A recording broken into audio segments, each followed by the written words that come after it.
आइए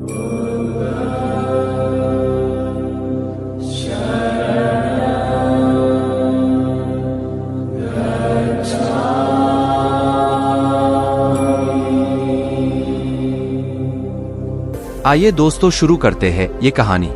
किसी ने सच ही कहा है कि क्रोध एक ऐसी अग्नि है जिसमें इंसान दूसरों को तो जलाता ही है और खुद भी जल जाता है। इसी तथ्य को आइए एक कहानी के माध्यम से समझते हैं। एक गांव में एक व्यक्ति अपनी पत्नी और पुत्र के साथ रहता था, जहां वह और उसकी पत्नी नरम स्वभाव के थे। वहीं उनका पुत्र बहुत गुस्सा था।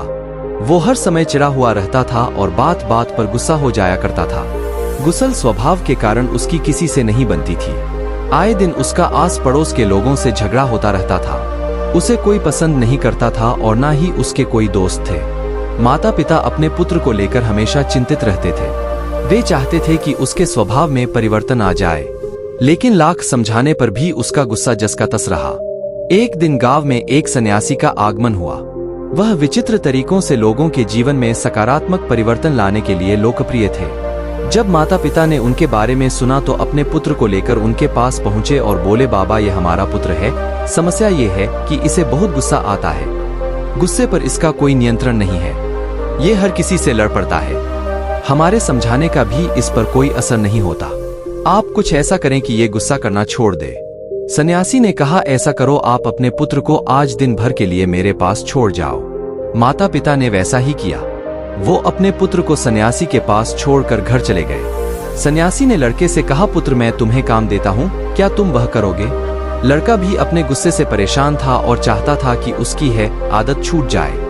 वह बोला, यदि आपके दिए काम से मेरे गुस्सा करने की आदत छूट जाएगी तो जरूर करूँगा। सन्यासी उसकी बात सुनकर मुस्कुराए और बोली, मैं प्रयास कर रहा हूँ पुत्र, तुम भी मेरा साथ दो। जाओ, चिकनी मिट्टी के 2 ढेर तैयार करो। लड़के ने वैसा ही किया। तब सन्यासी ने कहा, अब इस मिट्टी से 2 दिल तैयार करो। लड़के को यह काम कुछ अजीब लगा, लेकिन वह सन्यासी की बात मानकर मिट्टी से 2 दिल तैयार करने लगा। दिल बनाते समय कई बार उसके मन में उठपटांग ख्याल आ रहे थे।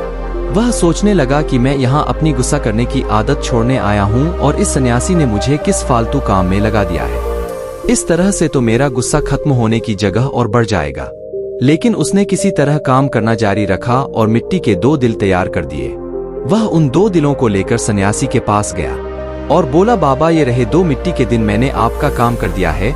अब जिस उद्देश्य के लिए मेरे माता पिता ने मुझे आपके पास भेजा है उस पर आइए, उसके लिए कुछ कीजिए। सन्यासी बोला, मैं अच्छी तरह जानता हूँ पुत्र कि तुम यहाँ क्यों आए हो। पहले मेरा यह काम कर दो, फिर मैं तुम्हारे गुस्से के लिए कुछ करता हूँ। बताइए अब क्या करना है? लड़का मन मारते हुए बोला, इनमें से एक मिट्टी के दिल को लेकर कुम्हार के पास जाओ और उसे कहकर इसे भट्टी में अच्छी तरह तपाकर वापस ले आओ। लड़का कुम्हार से उस मिट्टी के दिल को तपाकर वापस सन्यासी के पास ले आया। तब सन्यासी ने उससे कहा, अब इस दिल में अपनी मनपसंद का कोई भी रंग भर दो। लड़के ने उस दिल को लाल रंग से रंग दिया। रंग चढ़ाने के बाद दिल बहुत सुंदर नजर आने लगा।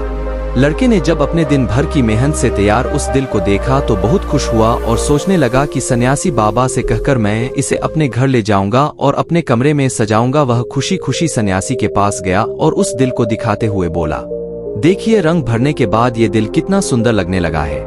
हाँ, ये बहुत सुंदर दिख रहा है पुत्र, आखिर तुमने इतनी मेहनत से इसे तैयार किया है, लेकिन अब तुम्हें एक आखिरी काम और करना है। इस दिल पर हथौड़े से चोट करनी होगी। कहते हुए सन्यासी बाबा ने हाथौड़ा लड़के के हाथ में पकड़ा दिया। अपने दिन भर की मेहनत पर हथौड़ा चलाते हुए लड़के को बहुत गुस्सा आया, लेकिन किसी तरह अपने गुस्से को पीकर उसने दिल पर वार कर ही दिया। हथौड़े की चोट से वह दिल टूटकर बिखर गया। लड़के को बहुत दुख हुआ। वह बोला, बाबा मेरे दिन भर की मेहनत बर्बाद हो गई। लेकिन सन्यासी ने उसकी बात पर ध्यान नहीं दिया और मिट्टी का बना दूसरा दिल उसे देते हुए कहा, अब इस दिल पर भी हथौड़े से वार करो। लड़के ने वैसा ही किया, लेकिन हथौड़े के वार से उस दिल पर हथौड़े का निशान उभर आया, लेकिन वह टूटा नहीं क्योंकि वह नरम था। लड़का आश्चर्यचकित होकर कभी उस दिल को तो कभी सन्यासी को देखने लगा।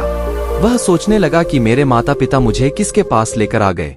ये सन्यासी बाबा तो मुझे पागल लगते हैं। वह बोला, मेरा पूरा दिन यहाँ बेकार के काम में चला गया, अब मैं यहाँ एक क्षण भी नहीं रुकने वाला, मैं जा रहा हूँ। ठहरो, सन्यासिनों से रोका, आज दिन भर में तुमने जो काम किया उसका वास्तविक अर्थ तो समझते जाओ। लड़का गुस्से से भरी लाल आंखों से सन्यासी की तरफ देखते हुए बोला, बताइए। सन्यासी उसे समझाते हुए कहने लगे, पुत्र, जिस मिट्टी के दिल पर तुम काम कर रहे थे वह वास्तविक दिल का एक प्रतिबिंब था। जैसे तुमने उस मिट्टी के दिल को आग की गर्मी में तपाया, वैसे ही तुम अपने दिल को भी क्रोध की भट्टी में तपाते हो। तो मैं ऐसा लगता है कि इस तरह तुम दुनिया के सामने मजबूती से खड़े हो, लेकिन ऐसा नहीं है। जीवन रूपी हथौड़े का एक वार भी तुम्हारा कठोर हो चुका दिल झेल नहीं पाएगा और चकनाचूर हो जाएगा। ऐसे में तुम संभल नहीं पाओगे।